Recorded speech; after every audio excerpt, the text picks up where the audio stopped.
Assalamualaikum warahmatullahi wabarakatuh. Kami dari kelompok 3 yang beranggotakan 8 orang, yaitu Aisyah Nabila, Furkan Anggun Triutami, Siti Nahrin, Uswatun Nisa, Api Winarni, Ikrimah Nadira, Faiza Ananda, dan Alyasa Putri Haifah. Nah, di sini kami akan mempresentasikan kerja kelompok kami yang berjudul Fungsi Keluarga dan Disfungsi Keluarga. Di sini saya akan menjelaskan fungsi keluarga yang pertama, yaitu fungsi pengaturan seksual. Nah, menurut Paul B. Harton dan Chester L. Hunt, salah satu fungsi keluarga yaitu adalah fungsi pengaturan seksual, yang mana fungsi ini berkaitan dengan bagaimana keluarga tersebut mengontrol dan mengarahkan perilaku seksual individu agar sesuai dengan norma sosial dan budaya yang berlaku dalam masyarakat. Nah, adapun tujuan dari fungsi pengaturan seksual ini yang pertama yaitu adalah menjaga ketertiban sosialnya. Nah, keluarga ini menetapkan aturan mengenai hubungan antara laki-laki dan perempuan, terutama dalam hal pernikahan dan aktivitas seksualnya. Nah, dengan adanya batasan ini, masyarakat atau individu dapat menghindari kekacauan sosial akibat perilaku seksual yang tidak terkontrol. Yang kedua yaitu menyalurkan dorongan seksual itu secara sah. Nah, pernikahan dianggap sebagai cara yang sah secara sosial dan hukum untuk menyalurkan dorongan seksual. Nah, keluarga ini adalah sebagai lembaga sosial yang memastikan bahwa hubungan seksual hanya terjadi dalam ikatan pernikahan yang sah. Yang ketiga yaitu menghindari adanya perilaku seksual yang menyimpang. Melalui pendidikan sejak dini, keluarga ini mengajarkan norma dan nilai terkait seksualitas seperti kesopanan, kesetiaan, serta tanggung jawab dalam menjalin hubungan dengan lawan jenis. Hal ini membantu mencegah perilaku seksual yang bertentangan dengan norma sosial tersebut, seperti pergaulan bebas atau hubungan di luar pernikahan atau hubungan sesama jenis, dan masih banyak perilaku menyimpang lainnya. Yang keempat yaitu menjaga keberlanjutannya keturunan. Nah, fungsi pengaturan seksual juga berkaitan dengan fungsi reproduksi. Dengan adanya aturan mengenai hubungan seksual dalam keluarga tersebut, keturunan dapat diatur dengan lebih baik dalam konteks keluarga yang stabil. Nah, yang kelima yaitu keluarga ini berperan sebagai agen sosialisasi yang pertama yang mengenalkan konsep moral dan etika dalam kehidupan sosialnya. Nah, orang tua ini memiliki peran penting dalam mendidik anak-anak mereka mengenai batasan dan konsekuensi dari perilaku seksual yang tidak sesuai dengan aturan atau norma yang berlaku. Saya Api Winarni akan membahas mengenai fungsi daripada agama. Nah, seperti yang kita ketahui bahwa agama merupakan kebutuhan dasar dari setiap manusia dan keluarga sendiri merupakan tempat pertama ditanamkannya nilai-nilai keagamaan dan pemberian identitas agama dalam setiap anak yang lahir. Nah, keluarga sendiri menumbuh kembangkan nilai-nilai agama sehingga anak menjadi manusia yang berakhlak baik dan bertakwa. Nah, selain itu, keluarga juga mengajarkan seluruh anggota keluarganya untuk melaksanakan ibadah dengan penuh keimanan dan ketakwaan kepada Tuhan Yang Maha Esa. Dalam fungsi keagamaan terdapat 12 nilai dasar yang harus dipahami. Yang pertama adalah iman, yaitu mempercayai adanya Allah Subhanahu wa Ta'ala sebagai Tuhan Yang Maha Esa. Kemudian yang kedua ada takwa, yaitu mengamalkan segala sesuatu yang diperintahkan dan menghindari segala yang dilarang. Kemudian yang ketiga ada kejujuran, yaitu menyampaikan sesuatu sesuai dengan apa adanya. Dan yang keempat ada tanggang rasa, di mana adanya kesadaran bahwa setiap orang memiliki sifat dan karakter yang berbeda-beda. Kemudian yang kelima rajin, yaitu menyediakan waktu dan tenaga untuk menyelesaikan tugas dengan berusaha mendapatkan nilai-nilai yang terbaik. Kemudian yang keenam adalah kesalehan, yaitu memiliki nilai moral yang tinggi dengan menunjukkan ada ketaatan, yaitu melaksanakan tugas dan tanggung jawab dengan segera dan senang hati. Yang kedelapan ada suka membantu, yaitu memiliki kebiasaan menolong dan membantu orang lain tanpa mengharapkan imbalan. Selanjutnya yang kesembilan adalah disiplin, yaitu menaati waktu dan menaati aturan yang telah disepakati. Kemudian yang 10 ada sopan santun, yaitu berperilaku sesuai dengan norma-norma dan nilai-nilai agama. Yang ke-11 ada sabar dan ikhlas, yaitu mampu memahami dalam menginginkan sesuatu serta menghadapi kesulitan. Yang terakhir adalah kasih sayang, yaitu ungkapan perasaan dengan penuh perhatian, kesadaran, dan kecintaan terhadap seseorang. Nah, mungkin sekian yang dapat saya sampaikan mengenai fungsi daripada keagamaan dalam konseling keluarga.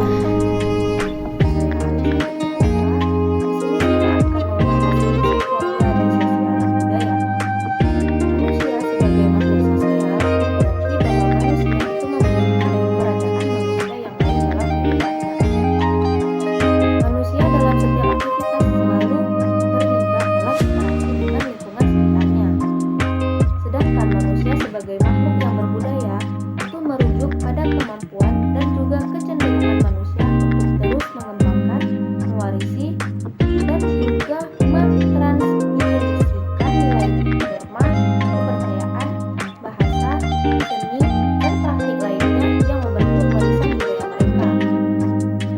Fungsi sosial budaya dalam keluarga itu berarti bahwa perkembangan anak ataupun anggota keluarga itu berperan penting dalam membentuk pola perilaku dalam kehidupan bermasyarakat. Hal ini dilakukan dengan menanamkan nilai-nilai positif dalam diri anak, menyesuaikan nilai dan norma dengan tahap perkembangan serta usia mereka, dan mewarisi budaya keluarga. Tujuannya adalah untuk memberikan identitas sosial kepada keluarga itu, termasuk anggota keluarga baru. Hal ini dikarenakan itu merupakan awalan dari diwariskannya suatu budaya.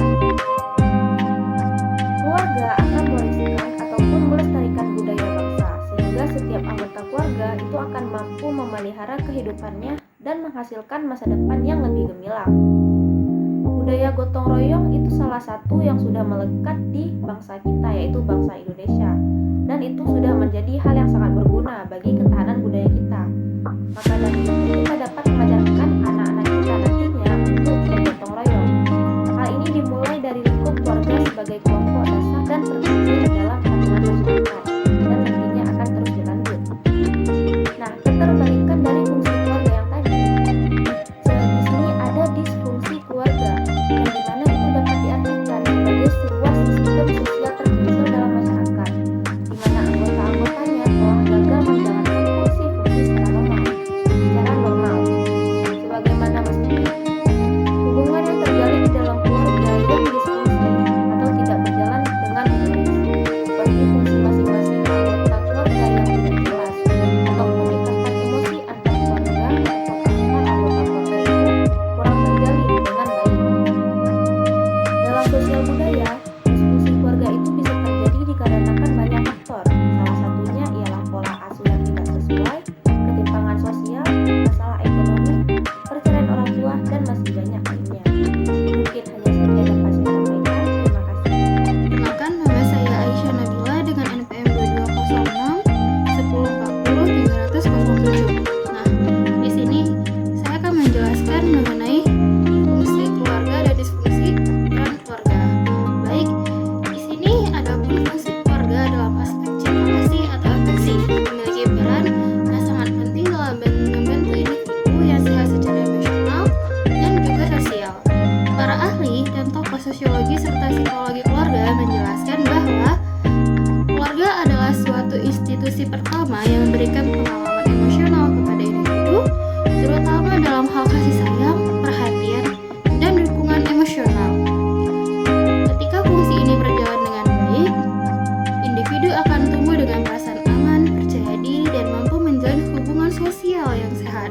Sebaliknya, disfungsi dalam aspek ini dapat menyebabkan berbagai dampak negatif bagi perkembangan psikologis dan sosial seorang anak atau seorang individu. Nah, baik, kita akan memaparkan dari berbagai sudut pandang para tokoh. Menurut Talcott Parsons, keluarga memiliki fungsi afeksi dan tujuan untuk memberikan dukungan emosional kepada setiap anggotanya. Parsons menjelaskan bahwa keluarga adalah tempat pertama di mana individu merasakan kasih sayang dan empati. Hubungan yang harmonis dalam keluarga memungkinkan anak-anak untuk tumbuh dengan rasa percaya diri dan mampu mengembangkan hubungan interpersonal yang sehat di luar lingkungan keluarga. Namun,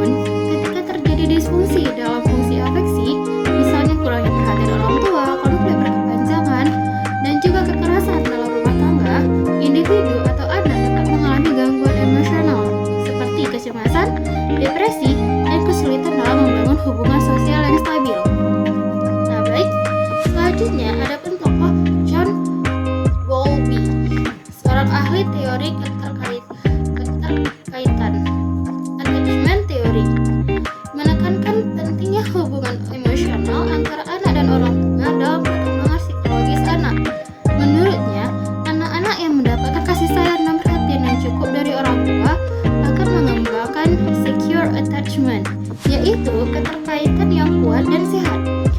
Hal ini memungkinkan mereka untuk merasa aman dalam mengeksplorasi dunia dan membangun hubungan sosial yang baik. Sebaliknya, jika fungsi afeksi dalam keluarga terganggu, seperti dalam kasus pengabaian emosional atau penolakan bahkan dari orang tuanya, anak-anak dapat mengalami insecure attachment, yaitu yang berakibatkan pada kesulitan dalam menjalani hubungan sosial, rendahnya rasa percaya diri, serta rentan terhadap gangguan kecemasan dan depresi di kemudian hari. Nah, selanjutnya, menurut Sigmund Freud, perkembangan emosional anak sangat dipengaruhi oleh hubungan orang tua sejak usia dini.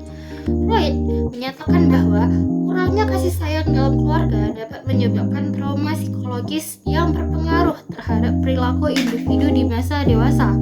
Misalnya, anak-anak yang tumbuh dalam keluarga yang tidak menunjukkan kasih sayang atau cenderung bersikap dingin dan otoriter mungkin akan mengalami kesulitan dalam mengekspresikan emosi mereka atau mengembangkan hubungan intim dan penuh kasih dengan orang lain.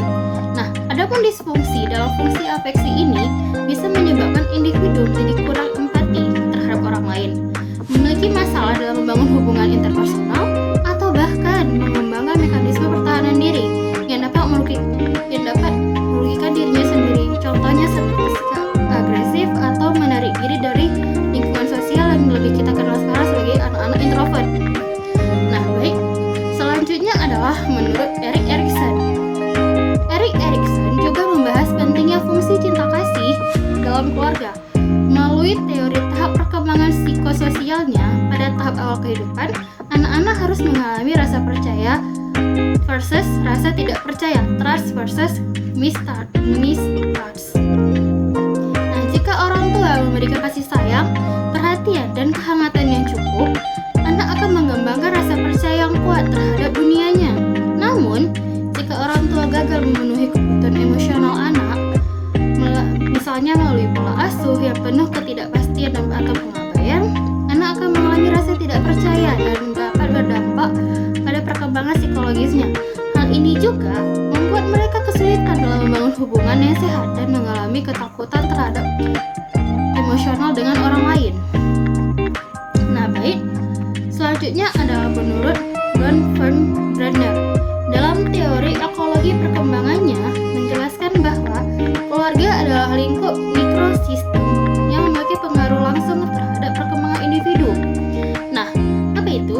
Interaksi dalam keluarga, terutama dalam hal pemberian kasih sayang dan perhatian, akan menentukan bagaimana individu seorang anak berkembang berbagai aspek dalam kehidupannya.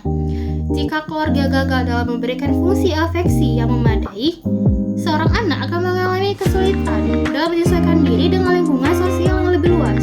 Hal ini menunjukkan bahwa disfungsi dalam fungsi afeksi dalam keluarga tidak hanya berdampak pada hubungan internal keluarga, tetapi juga pada cara seorang anak berinteraksi dalam lingkungan yang lebih luas, seperti sekolah, tempat kerja, atau bahkan masyarakat lingkungan sosialnya. Nah, secara fungsi, cinta kasih dalam keluarga memiliki peran yang sangat krusial dalam membentuk individu yang sehat secara emosional dan sosial. Ketika fungsi ini berjalan dengan baik, individu akan tumbuh dengan penuh rasa kasih sayang, empati, dan juga memiliki kemampuan untuk menjalin hubungan sosial yang lebih positif dengan orang lain. Sebaliknya, disfungsi dalam hal ini dapat menyebabkan berbagai masalah psikologis dan sosial, mulai dari gangguan emosional hingga kesulitan dalam menjalin hubungan interpersonal dengan orang lain. Oleh karena itu, penting bagi keluarga untuk memastikan bahwa setiap anggotanya mendapatkan kasih sayang yang cukup agar tumbuh menjadi seorang individu yang sehat, sejahtera, dan secara emosional. Nah, makanya dikatakan dalam suatu keluarga harus ada yang namanya trust, percaya kepada anak atau percaya kepada sesama keluarga. Jika itu tidak bisa, maka seorang anak akan merasa bahwa aku tidak dipercaya. Jadi dia akan merasa bahwa apapun yang dilakukannya tetap salah. Nah, untuk mengatasi itu ataupun kita bilang disfungsinya, maka buatlah dia merasa nyaman dengan lingkungan keluarga, buatlah dia merasa dipercaya, buatlah dia merasa bahwa aku dipercaya untuk mengemban amanah ini, aku dipercaya untuk mengerjakan pekerjaan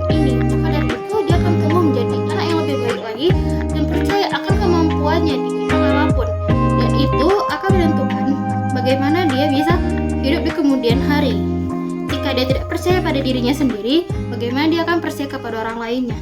Oke, sekian pemaparan materi dari saya mengenai fungsi cinta kasih atau afeksi pada keluarga. Sekian, salam. Jadi saya Faidananda ingin menjelaskan tentang fungsi perlindungan atau proteksi. Jadi proteksi ini keluarga berperan penting dalam pemberian nilai positif untuk anggotanya. Jadi beberapa fungsi ini ada contohnya. Contohnya itu keluarga yang berfungsi penuh dalam keluarga yang mampu menjalankan fungsi edukasi, fungsi proteksi, fungsi afeksi, fungsi sosialisasi, reproduksi, religi, ekonomi, dan transformasi. Jadi di sini di fungsi ini ada 3: perlindungan fisik, perlindungan mental, dan perlindungan moral. Perlindungan fisik ini proteksi mengenai perlindungan dengan semua anggota keluarga dari kelaparan, kedinginan, kepanasan, dan sebagainya. Kalau perlindungan mental, contohnya itu keluarga memiliki ketahanan psikis yang kuat agar terhindar dari depresi dan frustasi ketika menghadapi problematik mereka. Jadi yang ketiga ada perlindungan moral. Perlindungan moral ini contohnya keluarga mampu menjaga diri dari perbuatan tidak terpuji dan mendorong untuk melakukan perbuatan baik sesuai dengan nilai-nilai dan norma yang ada di masyarakat. Terima kasih. Baik, perkenalkan saya Uswati Nisa dari kelompok 3. Di sini saya akan menjelaskan tentang fungsi reproduksi. Seperti yang kita ketahui, reproduksi ini merupakan hakikat untuk keberlangsungan manusia dan sebagai dasar kehidupan sosial individu. Ternyata fungsi reproduksi ini tidak hanya memenuhi kebutuhan biologis saja, tapi juga mempertimbangkan aspek-aspek sosial. Misalnya individu dapat melanjutkan keturunannya, dapat mewarisi genetik dan kekayaannya, serta dapat memeliharanya di hari tua. Karena di dalam keluarga, anak-anak adalah wujud cinta dan kasih sayang dan tanggung jawab suami istri dalam meneruskan keturunannya.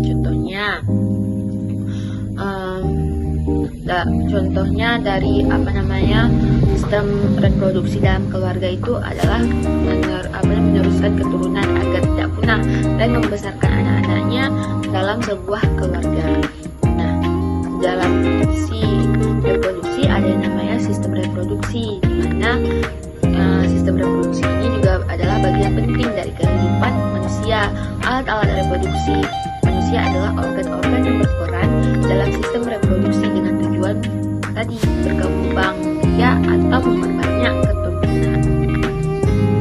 Agar mampu menjalankan prosesnya dengan baik, maka keadaan, fungsi, dan struktur sistem reproduksi pada manusia, lebih tepatnya pasangan dalam keluarga itu harus berjalan dengan baik. Agar bisa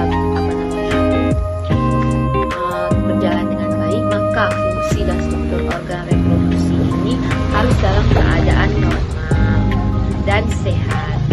Seperti yang kita ketahui, sistem reproduksi pada manusia, baik pria maupun wanita, memiliki struktur organ internal dan eksternal masing-masing, dan setiap organ sistem tersebut memiliki fungsi yang berbeda-beda. Di mana pada wanita itu organ reproduksinya itu ada vagina, serviks, tuba falopi, hidung telur, dan rahim. Sedangkan pada pria, organ reproduksinya ada penis, skotum, testis, epidermis, saluran ultera, vesikula seminalis, kelenjar prostat, dan kelenjar oper yang harus dijaga kesehatannya agar dapat berfungsi seperti semestinya. Nah, memahami fungsi kesehatan dan sistem reproduksi ini sangat penting dalam keluarga agar memastikan keberlangsungan keturunan. Nah, seandainya sistem reproduksi ini tidak berjalan seperti semestinya, organ-organ di dalam sistem reproduksi ini bermasalah, maka ini akan sangat berpengaruh pada keluarga, kesejahteraan, kebahagiaan, kesehatan, dan keturunan. Maka dari itu penting untuk menjaga kesehatan sistem reproduksi, di mana kesehatan sistem reproduksi merupakan kesejahteraan fisik, mental, dan sosial secara utuh. tidak semata-mata bebas dari penyakit atau kejahatan dalam semua hal yang berkaitan dalam sistem reproduksi dan fungsinya dan prosesnya. Dan kadang kita lalai adalah merawat organ reproduksi. Terkadang merawat organ reproduksi ini seringkali tidak dilakukan sesering dan semaksimal merawat kebersihan organ tubuh lainnya. Padahal merawat organ seksual itu membutuhkan perhatian yang ekstra, seperti contoh beberapa penyakit infeksi yang menyerang organ reproduksi akibat kurangnya personal hygiene pada diri individu tersebut, sehingga kuman dan virus itu dengan mudah menginfeksi sistem organ reproduksi seperti infeksi menular seksual dan lain-lain akibat minim dan kurangnya kesadaran dalam merawat organ reproduksi. Kesehatan reproduksi wanita dan pria merupakan kondisi yang menyangkut kesehatan reproduksi yang kesiapannya sejak usia remaja yang ditandai haid pertama pada remaja perempuan dan lebih basah pada remaja laki-laki. Nah, orang tua bisa mengedukasi anak-anaknya untuk merawat dan menjaga kebersihan diri serta organ reproduksinya. Nah, ini juga merupakan aset untuk individu ke depannya. Sekian Perkenalkan, nama saya Ibu. Selanjutnya saya akan membahas tentang fungsi dan disfungsi dari keluarga dalam aspek sosial dan pendidikan. Keluarga merupakan tempat pertama bagi anak untuk melakukan perkembangan, baik dalam sosial maupun pendidikan. Namun tidak semua keluarga melakukan fungsinya dengan baik sehingga dapat mengganggu perkembangan anak. Kita akan membahas fungsi sosial terlebih dahulu. Fungsi sosial ada terbagi menjadi 4 fungsi. Yang pertama itu fungsi sosialisasi. Keluarga adalah tempat pertama anak belajar norma, etika, dan moral sosial. Contohnya anak yang dibesarkan di lingkungan keluarga yang belum diberi kasih sayang akan lebih mudah bersosialisasi pada lingkungan sekitarnya. Fungsi kedua yaitu fungsi perlindungan dan keamanan. Keluarga memberikan perlindungan fisik dan emosional kepada anak. Misalnya orang tua yang selalu mendukung anaknya dalam setiap permasalahan di sekolah sehingga anak merasa aman dan dipercaya. Fungsi ketiga yaitu pengawasan sosial. Orang tua memiliki peran untuk mengontrol anak-anak mereka. Contohnya orang tua yang mengontrol waktu anak dalam bermain gadget sehingga tetap fokus dalam kegiatan dan juga proses belajarnya. Fungsi keempat yaitu fungsi pemberian identitas sosial. Keluarga memberikan identitas kepada anak seperti budaya dan agama. Contohnya, anak yang dibesarkan dalam lingkungan keluarga yang spiritual akan lebih memahami nilai-nilai agama dan juga lebih taat. Selanjutnya kita akan membahas disfungsi keluarga dalam bidang sosial. Ini juga ada 4 fungsi yang diperlukan. Yang pertama, kurangnya komunikasi yang efektif. Jika dalam berkomunikasi dalam keluarga tidak ada keharmonisan, maka itu dapat menyebabkan konflik. Contohnya anak merasa tidak dihargai saat orang tua tidak mendengarkan pendapatnya. Disfungsi kedua yaitu kekerasan dalam rumah tangga. Anak yang sering mengalami kekerasan fisik dan verbal dapat memperburuk perkembangan anak. Misalnya anak yang sering dimarahi dan dihukum akan cenderung bersifat tertutup ataupun agresif. Disfungsi ketiga yaitu kurangnya kedekatan emosional. Kurangnya waktu bersama keluarga dapat membuat anak merasa kesepian. Contohnya anak yang jarang diajak bicara oleh keluarganya akan mencari perhatian di luar dengan cara yang kurang baik. Disfungsi keempat yaitu tidak stabilnya ekonomi keluarga. Kesulitan ekonomi dapat menyebabkan stres dalam keluarga. Misalnya anak yang kurang mendapatkan fasilitas belajar karena keterbatasan ekonomi. Kemudian kita akan membahas tentang fungsi pendidikan. Di sini terbagi menjadi 4 fungsi juga. Fungsi pertama yaitu pendidikan karakter. Keluarga berperan dalam membentuk karakter anak. Misalnya mengajarkan pentingnya kejujuran dan tanggung jawab sejak kecil. Yang kedua yaitu dukungan akademik. Orang tua yang terlibat dalam pendidikan anak akan meningkatkan prestasi dari anak tersebut. Contohnya membantu anak saat mengerjakan tugas dan memberikan motivasi saat akan ujian. Selanjutnya pengembangan kecerdasan emosi dan spiritual. Keluarga yang harmonis dapat membantu anak meningkatkan IQ dan SQ. Misalnya mengajarkan anak untuk mengendalikan emosinya dan bersikap sabar saat menghadapi tantangan. Poin keempat yaitu menanamkan kemandirian dan tanggung jawab. Orang tua mengajarkan keterampilan hidup seperti disiplin disiplin dan kerja keras. Contohnya membiasakan anak merapikan tempat tidur di setiap pagi. Kemudian kita akan masuk bagian diskusi dalam pendidikan. Di sini terdapat 4 poin juga. Poin pertama yaitu kurangnya dukungan terhadap pendidikan anak. Anak yang tidak mendapat dukungan dari keluarga akan kehilangan semangat belajarnya. Contohnya orang tua yang tidak peduli dengan nilai sekolah anak. Yang kedua ada polusi emosional dalam keluarga. Suasana keluarga yang penuh konflik akan mengganggu proses perkembangan pendidikan anak. Misalnya anak yang sering mendengar pertengkaran orang tuanya akan sulit berkonsentrasi saat di sekolah. Disfungsi selanjutnya yaitu pola asuh yang tidak tepat. Pola asuh yang terlalu ketat atau permisif dapat berdampak buruk terhadap anak. Misalnya anak yang terlalu dimanjakan akan sulit untuk mandiri saat dia dewasa. Disfungsi keempat yaitu kurangnya keterlibatan orang tua dalam pendidikan anak. Beberapa orang tua hanya memenuhi kebutuhan materi tanpa peduli tentang perkembangan pendidikan anak. Contohnya orang yang tidak pernah menghadiri pertemuan orang tua di sekolah akan misalnya anak yang sering dimarahi atau dihukum akan cenderung bersifat tertutup dan juga agresif. Fungsi keluarga dalam bidang sosial dan pendidikan sangat penting bagi anak. Namun, jika terjadi disfungsi, maka dapat berdampak buruk. Oleh karena itu, orang tua perlu menciptakan keluarga yang harmonis agar anak dapat tumbuh dengan baik. Sekian pemaparan materi dari saya. Terima kasih kepada teman-teman yang sudah mendengarkan. Baiklah, di sini saya Zenarin akan mempresentasikan tentang fungsi pembinaan dan pengembangan lingkungan bagi keluarga. Peranan lingkungan keluarga merupakan salah satu pilar yang sangat penting di dalam tripusat pendidikan. Dan lingkungan keluarga itu ialah pilar untuk membentuk baik dan buruknya pribadi manusia agar berkembang menjadi beretika, bermoral, dan berakhlak. Dan keluarga dan anggotanya harus mengenal satu sama lain dan juga harus mengenal tetangga dan sekitarnya agar kita selalu peduli terhadap kelestarian lingkungan dan juga peduli terhadap satu sama lain. Sikap peduli keluarga terhadap lingkungan untuk memberikan yang terbaik bagi masyarakat yang akan datang dan bagi generasi yang akan datang. Selain itu, di dalam pengembangan dan pembinaan lingkungan juga terdapat beberapa fungsi. Nah, di sini yang pertama itu adalah fungsi bersih, yaitu di mana kita harus memperdulikan kondisi lingkungan yang ada di sekitar kita, seperti berupa ada kotoran, polusi dan sampah yang ada di sekitar kita.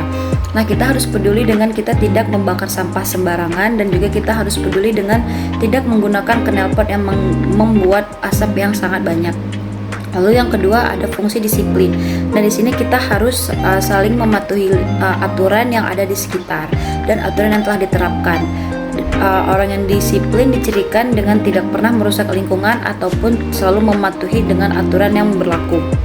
Lalu yang ketiga ada fungsi pengelolaan. Ya di sini kita individu diharuskan untuk memelihara dan memanfaatkan dan memperbaiki lingkungan. Lalu yang keempat ada fungsi kelestarian. Nah, di sini kita sebagai individu dilakukannya upaya untuk menjaga keserasian antara keluarga dan juga lingkungan sekitar atau lingkungan masyarakat. Keluarga dan lingkungan saling mempengaruhi. Oleh karena itu, kondisi lingkungan perlu dijaga kebersihannya untuk mewujudkan kesejahteraan dan memberi manfaat bagi seluruh anggota keluarga.